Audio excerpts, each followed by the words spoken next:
요즘 유난히 많이 듣는 말이 이제 말세다, 이런 얘기 많이 듣습니다.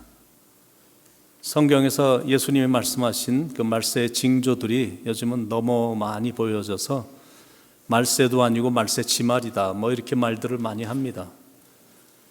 그런데 이제 이런 사실을 마귀도 잘 알고 있다는 것. 말세다라고 마귀도 느끼기 때문에 지금 발악을 굉장히 하는 겁니다. 정말 착하게 살고 싶은 거예요. 되도록이면 화를 안 내고 살고 싶고, 즐겁고 참 좋은 그 분위기의 가정을 이루고 싶고, 교회 생활도 덕스럽게 하고 싶고, 은혜롭게 신앙생활하고 싶은데 마귀가 가만 놔두질 않는 겁니다. 이 술도 예수 그리스도의 이름으로 그냥 다 끊고 새 사람이 되고 싶은데 마귀가 가만 놔두질 않는 거예요. 근심, 걱정, 염려 전혀 없는 이런 어떤 담대한 성경적인 인생을 살고 싶은데 마귀가 그렇게 살게 내버려 두질 않는, 조금만 이래 자꾸 근심하게 되고, 염려하지 말라고 예수님이 그렇게도 강조하고 이랬는데 자꾸 염려에 빠지는 이런 일들이 있는 겁니다. 또 미래가 너무 불안하니까 기독교인들도 한국에서는 점을 보러 가는 사람들이 굉장히 많고, 그리고 통계에 의하면, 들려오는 말에 의하면 그 중에 목회자들도 수두룩하게 있고 교회 장로들도 꽤 많이 들른다고 합니다. 그러니까 이런 걸 가리켜서 영적 전쟁, 영적 싸움이다라는 것. 그 마음에 음란한 생각을 심어줘서 앉았다 하면 포르노라든지 음란 사이트에 들어가 막 중독을 일으키게 만들어 버리는 겁니다. 이게 사탄 마귀의 덫입니다. 그런데 최근에 들려온 또 소식에 의하면 60% 이상의 크리스찬들이 음란 사이트에 빠져 있고, 나이가 20대, 30대의 기독교인들이 90%가 음란물을 접한다는 것. 너무나 믿어질 수도 없고 믿기도 참 쉽지 않은 거, 믿고 싶지도 않은데, 그런데 그게 또 나온 통계니까 그러면 그 뒤에 누가 있겠느냐라는 거예요. 게다가 분노와 중어의 마음을 품게 하고, 이 재물에 대한 탐심의 마음을 갖게 하고, 또다시 앉았다면 불평불만하는 사람으로 만들어버립니다. 이런 게 다 사탄이 주는 마음이다라는 거예요. 그 외에도 불신, 게으름, 미지근한 신앙, 교만함, 이기심, 허영심, 거짓말, 더러운 생각, 시기, 질투, 섭섭함, 잘하던 봉사를 삐치게 만들어서 다 내려놓게 만들고, 이런 일들이 누가 하겠느냐라는 거예요. 게다가 총기 남용, 마약, 혼전 섹스, 뉴 에이지 무먼트, 세이탄 월시퍼, 지금 또 미국의 사탄 월시퍼들이 자기들의 교회를 차려서 얼마나 포교를 많이 하는지, 이런 일들, 자유주의 신앙이 막 들어오고 퇴폐 클럽들이 많아지고, liberal beliefs, 너무나 모든 게 다 좋고 지옥은 없고 뭐 이런 그 가르침들, 종교다원주의, 그리고 WCC, 세계교회연합회라는 건데 146개 전체 나라를, 그리고 믿는 사람들, 여기저기 이런 저런 사람들을 다 묶어서 우리 하나의 교회가 되게 하자 하는 말은 그럴싸하지만 들어가 보면 다 사탄의 집단이거든. 기독교에 대해서 적대 감정을 일으키게 만들고 결국 기독교를 다 폐쇄시키려 하는 정치인들이 얼마나 많아졌는지, 이게 다 사탄의 괴수들이다라는 거예요. 그리고 인간관계에서도 좋았던 인간관계였는데 다 삐걱거리게 만들고, 진짜 착했던 남편인데 갑자기 난폭한 사람으로 만들어버리고, 아내가 집에 있는 거 늘 좋아하고 차분한 여자인 줄 알았더니 갑자기 어느 날부터 평상시에 안 하던 훅가시를 머리에 자꾸 넣고 밖으로 돌아다니기 시작하는 겁니다. 집에 있으면 아이패드, 전화기에 들어가고 모르는 남자들하고 막 이렇게 채팅이나 하고 있다가 정말 머리에 강력한 훅가시 넣고 밖으로만 쏘다로 다니니까, 그러다가 서로 부부가 언성을 높이며 싸우는 거예요. 네가 나한테 해준 게 대체 뭐가 있어? 이 왼수야. 뭐 이렇게 싸우다가 직기를 집어 던지면서 난리를 피우다가 헤어지는 겁니다. 제가 아는 한 남자는 하루 종일 뉴욕이니까 뉴욕에서 과일 가게를 다니면서 열심히 일을 하고 하루 종일 일하고 집에 오면 아내는 맨날 이렇게 한국 드라마에 빠져갖고 밥도 안 차려주니까, 그날도 안 차려주고 드라마에 빠져갖고 히덕거리고 있으니까 그냥 문제가 없는 게 좋지 뭐. 그러고는 나 혼자 라면을 끓여 먹는데, 그날따라 혼자 라면을 끓여 먹는데 갑자기 속에서 우라가 치밀어 오른 겁니다. 그래서 라면을 먹다 말고는 라면을 방바닥에 집어던지고는 그날로 둘의 관계가 끝난 겁니다.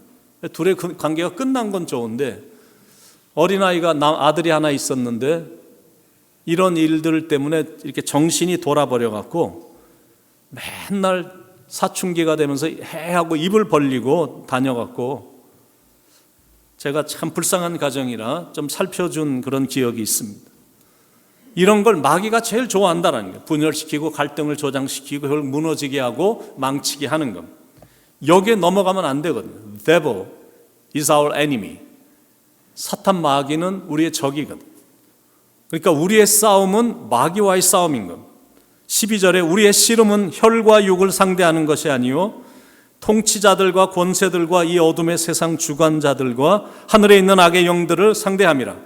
그러니까 우리가 싸우더라도 싸움의 대상을 잘 알아야 돼. 우리의 싸움의 대상은 귀신이고 마귀고 사탄뿐인 겁니다. 귀신, 마귀, 사탄은 분명히 존재하는 악한 영들입니다. 그런데 꽤 의외로 많은 사람들이 마귀의 존재를 자꾸 부인하려고 하는데, 아니 분명히 있는데 자꾸 없다고 부인하니까 이게 얼마나 위험한 건지 모릅니다. 천국과 지옥이 분명히 있는데 없다라고 부인하면서 인생을 사는 것이 위험하듯이, 사탄, 마귀, 귀신이 분명히 존재하는데 없다고 부인하고 사니까 이게 참 위험한 것이다라는 거예요. 히틀러는 수많은 사람들을 참혹하게 죽인 아주 악하고 나쁜 사람이에요. 그런데 히틀러가 나중에 이런 고백을 했거든요. 자기는 평생 자기의 귓가에서 조용히 속삭이는 그 소리를 따라 그냥 행동에 옮긴 것뿐이다라는 그 얘기를 했어요. 자꾸 귀에서 들린다라는 거예요. 죽여도 돼. 죽여도 돼. 죽이는 게 좋은 거예요. 자꾸 그런 얘기를 들어서 이렇게 했다라는 겁니다. 그러니까 악한 영이 존재한다라는 증거거든요. 종교개혁을 일으킨 마르틴 루터도 이신칭의의 교리를 이렇게 체계화하는 책을 쓰고 있는데, 설교를 쓰고 있는데, 이신칭의, 의인은 오직 믿음으로 말미암아 살리라, 로마서 1장 16절에 나오는 이신칭의에 대한 이 교리를 좀 체계적으로 막 만들어 보려고 정말 심혈을 기울이고 있는데 사탄이 와갖고 속삭이며 참소를 한 겁니다. 루터, 너 큰 죄인이잖아. 넌 나쁜 놈이잖아. 너는 저주를 받을 사람인데 너 같은 사람이 뭐 이런 책을 쓴다고? 이런 것을 뭐 체계적으로 만들어? 계속 속삭이는 겁니다. 그때 루터가 잉크병을 집어던지며 단호하게 대적했다라는 거예요. 나는 죄인임에는 틀림없고 나는 원래 저주와 심판을 받아야 마땅한 사람이었지만, 그러나 예수 그리스도의 십자가의 구속의 피가 나를 죄와 저주에서 구원했다.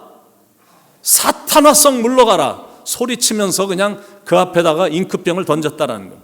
여러분, 이런 게 바로 영적 싸움이다라는 거예요. 악한 영이 존재하기 때문이고, 날마다 우는 사자처럼 삼킬 자를 찾으려고 호시탐탐 노리고 있는데, 삼킬 자라는 사람이 존재가 누구냐면 결국에는 믿는 사람들이거든. 믿지 않는 사람들은 다 자기의 지배 아래 있어 이미. 그런데 믿는 사람들이 자꾸 다른 신을 쫓아간다고 생각을 하니까 호시탐탐 노리고 있는 겁니다. 이 사실을 부인하면 절대 이 싸움에서 못 이기는 겁니다. 타조라는 동물은 자기가 이렇게 위협을 느끼면 머리를 그냥 이렇게 모래 속에다 집어넣는다라는 거예요. 그러니까 자기가 보지 못하면 안전하다고 생각하기 때문에 그냥 안 보면 된다, 위험하면 그냥 머리를 집어넣는다라는 거예요. 존재하고 있는데 없다고 부인하면서 이런 식으로 숨어버리는 태도는 아주 좋지 않은 태도고 굉장히 위험한 태도다라는 거예요. 그래서 C.S. 루이스가 이런 말을 했습니다.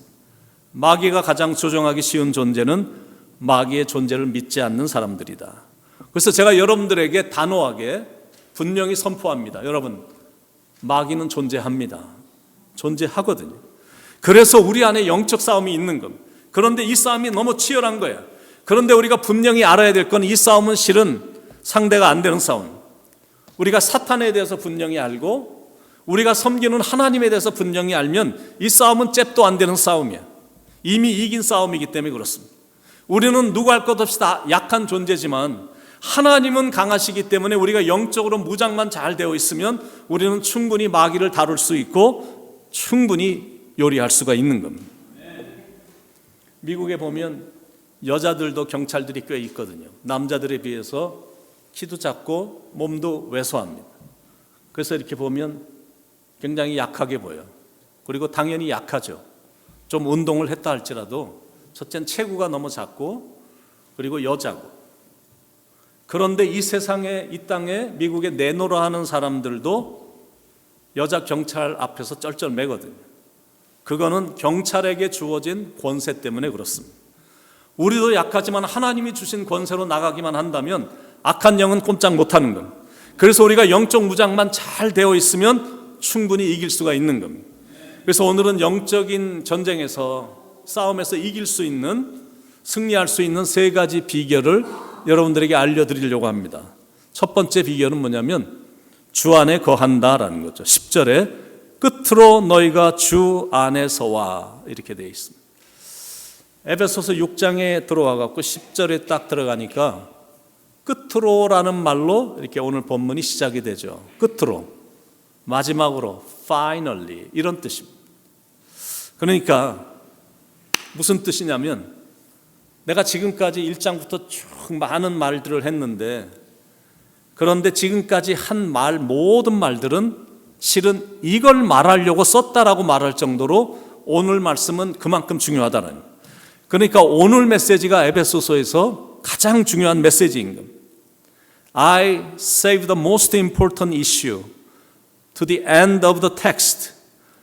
So even though you don't remember anything, 그동안 쭉 많은 말을 했는데 사도 바울이 말을 했는데 시간이 지나면서 모든 걸 잃어버렸다 할지라도 그런데 이것만 오늘 메시지만 마음에 품으면 it will stay in your mind. 여러분 마음속에 계속 남아서 이제 역사가 될 것이다라는 거예요. 그래서 이제 마지막 중요한 메시지 이제 내가 전하겠노라. finally 끝으로 이렇게 이제 하는 말이에요. 그러면서 사도 바울은 영적 전쟁에 대해서 다루고 있습니다. 그런데 이 부분을 강조하는 거예요. 영적 전쟁에서 승리할 수 있는 무기인데 그런데 사도 바울이 에베소서 전체를 통해 시종일관 계속 강조하는 게 뭐냐면 주 안에서라는 말을 강조합니다. 짧은 6장을 통해 43번이나 주 안에서라는 말이 반복이 되어 있습니다.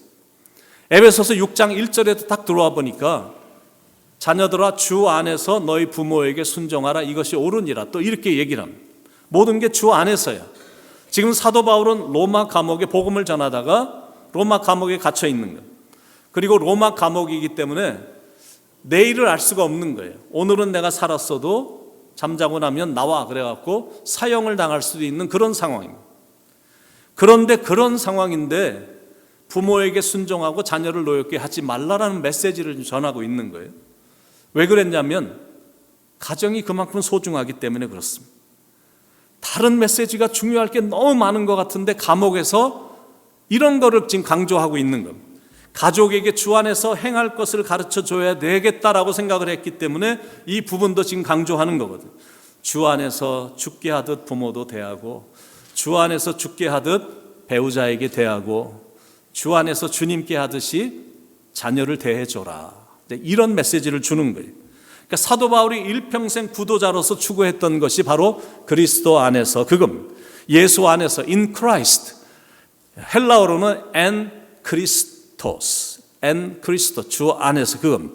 이게 바로 사도 바울의 신학의 특징입니다. 에베소서 1장부터 11절 그 사이에만 짧은 구절인데도 그리스도 안에서라는 말이 무려 10번이나 나옵니다.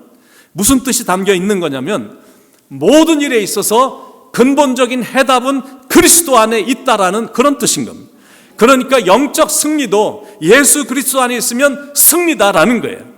가지가 나무에 붙어 있어야만 영양분을 공급받아 풍성하게 이렇게 자라고 살아가는 것처럼 성경은 우리를 가지와 같은 존재다라고 말하고 있거든요. 포도나무이신 그리스도께 붙어 있는 가지 이렇게 설명하고 있어요. 그러니까 우리가 거기에만 붙어 있으면 삶은 행복해지고 영적 전쟁에서 승리하게 되고 세상에 들어가서도 빛의 사명을 감당하는 그리스도인이 된다라는 거예요. 그래서 주 안에 거하라 이렇게 말하고 있는 겁니다. 근데 그게 영적 전쟁에서 이길 수 있는 첫 번째 비결입니다. 두 번째 비결은 그리스도의 능력으로 체험을 받는다. 그게 두 번째 비결입니다. 10절 그 힘의 능력으로 강건하여 지고. 우리 힘만으로는 절대 이 싸움에서 이길 수 없습니다. 왜냐하면 마귀는 너무나 간교한 존재이기 때문이고 마귀도 영적인 존재이기 때문에 능력도 나름대로 있습니다. 그런데 이제 예수 그리스도의 능력이 너무 세기 때문에 그 능력으로 나가서 싸우면 이기는 거예요. 그래서 승리의 열쇠는 예수 그리스도 안에 있는 거고 그 그리스도의 능력을 의지하는 거예요. 그리고 나가서 담대히 싸우는 거거든요. 그러니까 마귀는 더러운 영이기 때문에 우리가 신사적으로 대할 필요가 없어요. 예수님께서 성전에 들어가셨다가 거기서 장사하는 사람들의 이 모습을 보고 이 종교인들의 이 모습을 보고 아주 의분을 터뜨린 그 모습을 여러분들은 다 기억하실 것입니다. 채찍을 들고 막 내려치고 지금 장사해서 돈 벌어 먹어야 되는데 책상을 뒤집어 엎고 깨지는 것도 있었을 텐데 막 다 집어던지고 의분을 참지 못하셨거든요. 그러니까 악한 영이기 때문에 이거는 더럽고 악한 영적인 존재이기 때문에 신사적으로 대할 필요 없다라는 거예요. 제가 지난번에도 여호와의 증인이 감히 교회 목사 가정에 들어와서 전도하려고 들어왔지만 말하는 도중이었지만 제가 문을 꽉 닫아서 쫓아버렸다라고 말씀을 드렸었잖아요. 그래야 된다는 거예요. 악한 영을 가진 전도하는 목적이 영혼을 망치려고 하는 사람들에게 자비의 마음이나 긍휼의 마음이나 커피 타주고 과자 갖다 주고 들어주고 한국인의 예절을 보일 필요가 없다니까요. 신사적으로 대할 필요가 없다라는 거예요. 왜냐하면 상대방은 악한 영을 갖고 있는 존재예요. 그리스도의 능력으로 체험을 받아 이렇게 하는 거고, 세 번째 영적 전쟁에 승리할 수 있는 세 번째 비결은 영적 무장을 한다라는 거예요. 11절에 마귀의 간계를 능히 대적하기 위하여 하나님의 전신갑주를 입으라. 13절에 그러므로 하나님의 전신갑주를 취하라. 이는 악한 날에 너희가 능히 대적하고 모든 일을 행한 후에 서기 위함이라. 어떤 영적인 무장이냐면 하나님의 전신갑주를 입으라. Full armor of God. 하나님의 전신갑주를 입는 것. 전신갑주라는 게 뭐냐면 온몸을 다 보호하는 갑옷을 말하는 거예요. 여러분들이 고대 영화나 로마 어떤 영화 같은 거를 보면 군인들이 갑옷을 입고 나오는데 갑옷을 보면 화살이 뚫고 들어갈 만한 스페이스가 없는 거예요. 어떤 틈이 하나도 없는 겁니다. 왜냐하면 조금만 틈이 보여도 죽을 수가 있기 때문에 틈이 없는 겁니다. 완전히 full armor, 아주 완전히 전신을 무장을 하거든요. 그 당시 로마 군인의 이 군인들의 복장을 머릿속에 염두에 두고 사도 바울이 이 글을 쓴 건데 한번 전투 복장을 한번 그림으로 보도록 해보겠습니다. 이런 모습이다라고 생각을 하면 됩니다. 첫 번째 무장은 진리의 허리띠입니다. 14절에 그런즉 서서 진리로 너의 허리띠를 띠고. 죄를 져서 범죄를 저질러서 형무소에 들어가게 되면 딱 들어가는 순간 감옥에서 첫 번째 하는 일이 뭐냐면 허리띠를 뺐습니다. 그러면 아무리 강한 사람이라도 바지가 내려갈까 봐 쩔쩔 맨다라는 거예요. 그러니까 마귀에게 우리가 쩔쩔 매지 않기 위해서는 허리띠를 단단히 매야 되는 거예요. 근데 그것도 진리의 허리띠를 띄어야 된다는 거예요. 왜냐하면 사탄은 거짓말을 일삼기 때문에 제일 거짓말을 잘하는 사탄이 제일 싫어하는 게 뭐냐면 진실과 정직입니다. 그걸 하면 돼. 인생을 살아가면서 진실하게 살고 정직하게 살면 마귀가 어쩔 줄을 몰라 하거든. 그러면 승리가 보장이 되는 것이다라는 거예요. 그게 첫 번째 무장하는 것. 두 번째 무장은 의의 호심경입니다. 14절에 의의 호심경을 붙이고, 의의 호심경, 의의 흉배, 가슴을 보호하는 기구를 말하는 거예요. 왜냐하면 가슴을 공격당하면 사람은 치명적이 됩니다. 왜냐하면 그 가슴 거기에 급소가 있기 때문에 가슴이 이렇게 프로텍트가 되지 않으면 치명타를 당하게 됩니다. 여러분들이 오래전이지만 기억하시는 분들도 있을 것입니다. 그 카라스키아와의 원정 경기에서 홍수환 권투 선수가 파나마까지 달려가고 시작을 했는데 4번이나 다운이 됐습니다. 2회전에 4번을 다운됐어요. 그래서 이제 끝났나 생각을 했는데 3회전에 갑자기 나오더니 힘을 발휘하면서 오히려 카라스키아 선수를 비틀거리게 만들더라고요. 그러더니 갑자기 쳤는데, 그래서 이제 챔피언이 됐거든요. KO를 시켜서. 그래서 그때 어머니하고 나눴던 대화를 여러분들이 기억하시죠. 엄마, 나 챔피언 먹었어, 이렇게 말했던 거 기억하실 것입니다.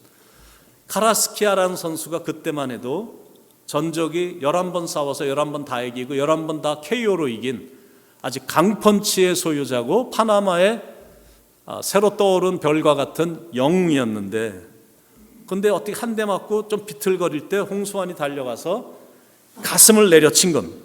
그러니까 그 강한 젊은 선수가 전혀 일어나질 못했습니다. 그래서 영적 전쟁에서도 이 가슴을 보호하는 것이 너무나 중요한 거예요. 특히 의의 호심경으로 가슴을 보호해야 된다는, 다른 말로 말해서 내가 인생을 살면서 의롭게 사는 거예요. 그럴 때 사탄의 공격으로부터 내 심장의 보호를 받게 된다라는 거예요.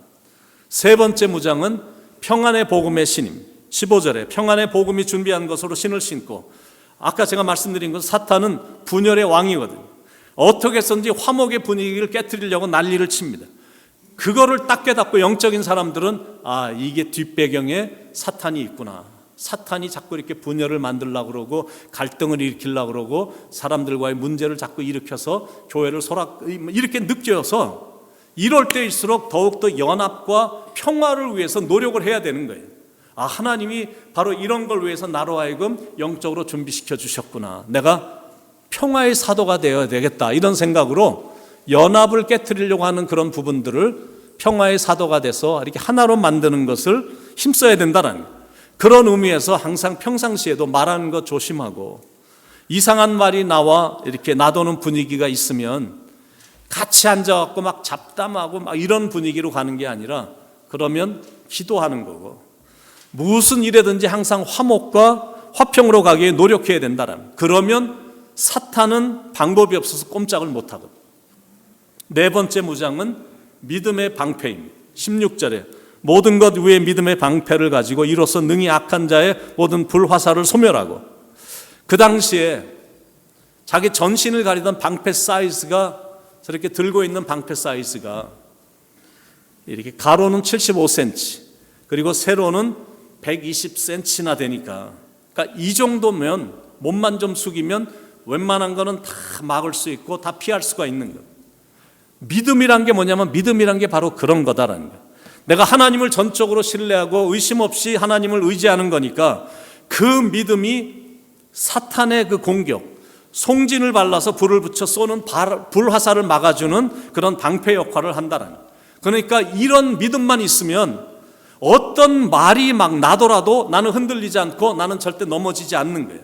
그리고 이 믿음만 굳세면 주님이 어두운 밤에도 밝은 빛을 비춰주셔서 지켜주실 것을 믿기 때문에 능히 이기는 것이다라는 겁니다. 다섯 번째 무장은 구원의 투구입니다. Helmet of Salvation, 구원의 투구예요. 17절에 구원의 투구와, 우리는 믿음으로 구원을 다 받았습니다. 그런데 마귀는 끝까지 그렇게 받는 구원을 의심케 만들거든요. 마틴 루터를 공격했던 그 의심의 영을 심어 넣어 주어서 사람들의 마음속에 자꾸 죄책감의 마음을 갖게 하는 거예요. 야, 내가 너에 대해서 너무 잘 아는데 어떻게 너 같은 사람이 구원받았다고 생각하냐? 너 7년 전에 그런 거 했던 거 기억 안 나? 야, 사람이 어떻게 그렇게 추잡한 짓을 해놓고, 아니 이제 와서 교회 좀 다닌다고 뭐 구원? 이런 얘기를 자꾸 심어주는 거예요. 그러면 이걸 자꾸 듣다 보면, 맞아, 나 같은 사람이 무슨 구원을 받았겠어. 난 나같이 아니, 교회는 내가 다니긴 하지만 나는 안 돼. 맞아, 그 말이 맞아. 뭐 계속 다녀도 맨날 똑같은 거 교회 내가 다니지 말아야 되겠어. 뭐 이런 거 자꾸 심어주거든. 그런데 혹시 여러분 중에 이렇게 생각하는 분이 계시다면, 제가 분명히 말하는데 그 생각은 마귀가 주는 겁니다. 하나님은 우리의 부족함과 허물에도 불구하고 행위에 상관없이 은혜로 구원을 주시거든요.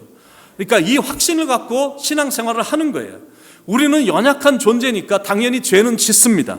그렇다고 하나님의 은혜로 거저받은 구원의 확신까지 잃게 만들면 안 된다는 거예요. 그 당시 투구는 가죽과 노쇠로 만들어졌기 때문에 가까이 와갖고 힘센 사람이 도끼나 망치로 내려치지 않는 한 이게 뚫어지지 않을 정도로 정말 단단했거든요. 그런 단단함, 그런 든든함으로 나가야 된다라는 거예요. 여호와는 나의 빛이요 나의 구원이시니 내가 누구를 두려워하리요. 이게 맞는 말입니다. 그러니까 there's nothing to worry about. 여러분이 인생을 살면서 다른 걸로 인해서 걱정할 거 하나도 없어요. There's nothing to be afraid of. 두려워할 것도 하나도 없는 겁니다. 믿음의 방패를 딱 들고 나갈 때 두려울 게 하나도 없어. 그리고 마지막 무장은 성령의 검입니다. 17절 성령의 검 곧 하나님의 말씀을 가지라. 제가 지금까지 말한 거 지금 6개인데 지금까지 말한 6개 중에 5가지는 여러분들이 다 알다시피 다 방어용 무기입니다. 진리의 허리띠, 의의 흉배, 평안의 복음의 신, 구원의 투구, 믿음의 방패, 이거 다 방어용이거든요.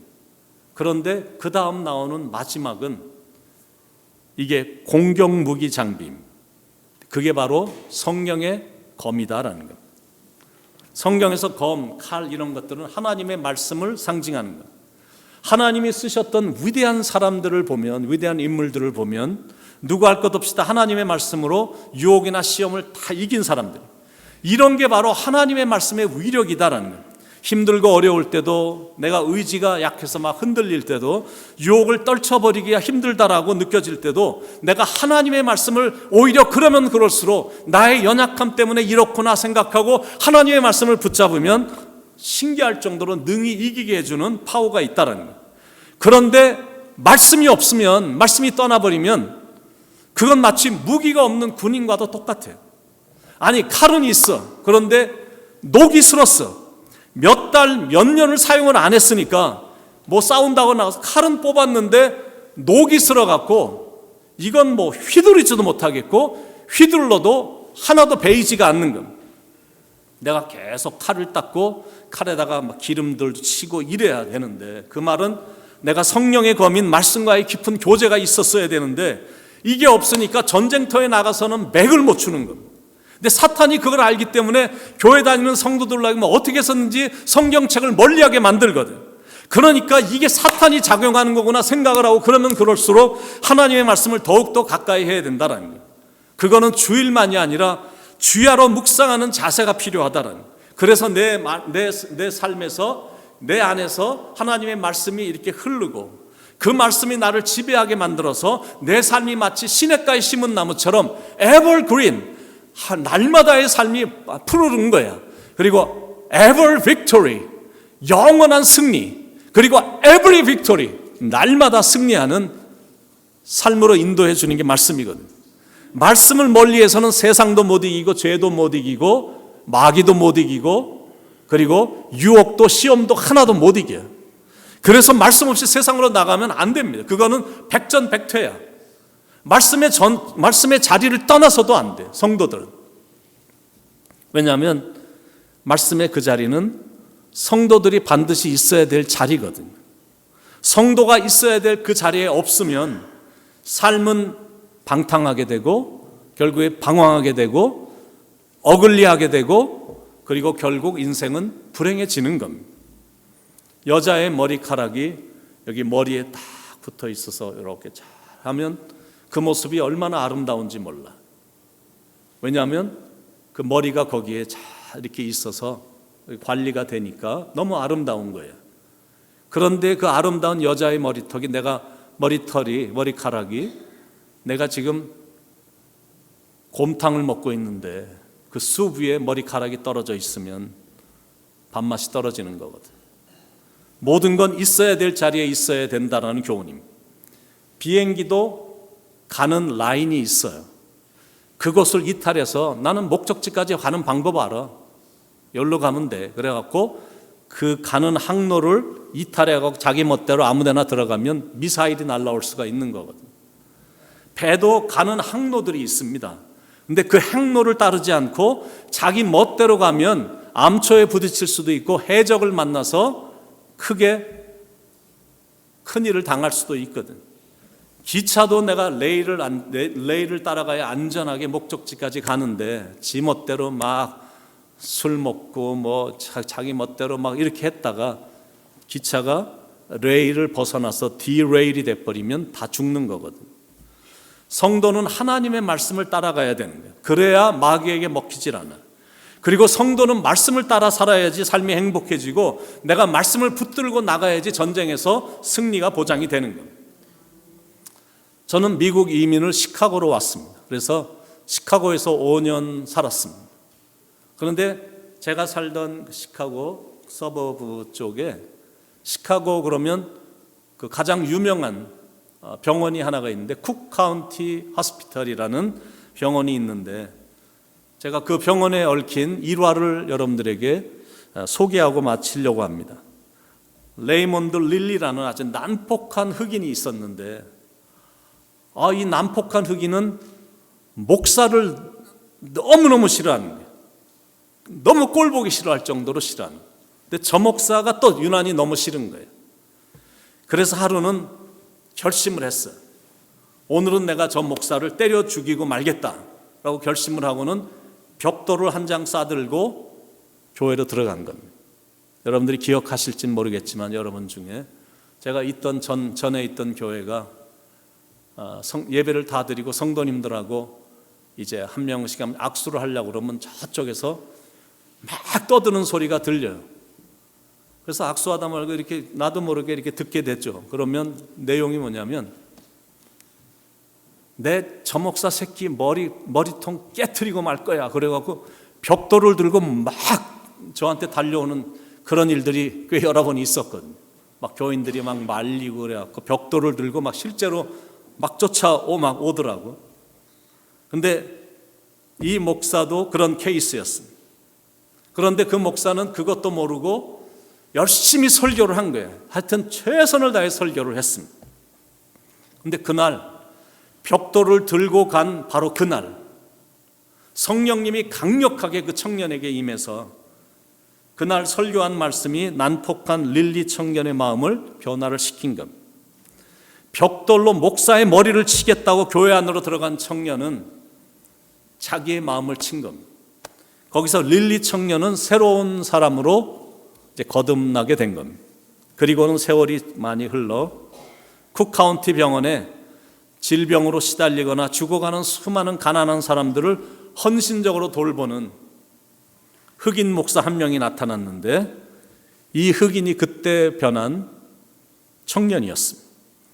얼마나 날마다 헌신적으로 죽어가는 사람들을 섬겼는지 나중에 그 지역에서 다들 입에서 소문이 난 선한 사마리아인 흑인 릴리 목사로 알려질 정도로 완전히 변화된 인생을 사는 사람이 됐다라는 거예요. 흑인 릴리 목사가 나중에 이제 세상을 떠나게 됐을 때 장례식을 거행했던 예배당에는 손때 묻은 벽돌 한 장이 전시되어 보는 사람들마다 눈시울을 뜨겁게 했다라는 겁니다. 바로 이게 이제 말씀의 파워라는 겁니다.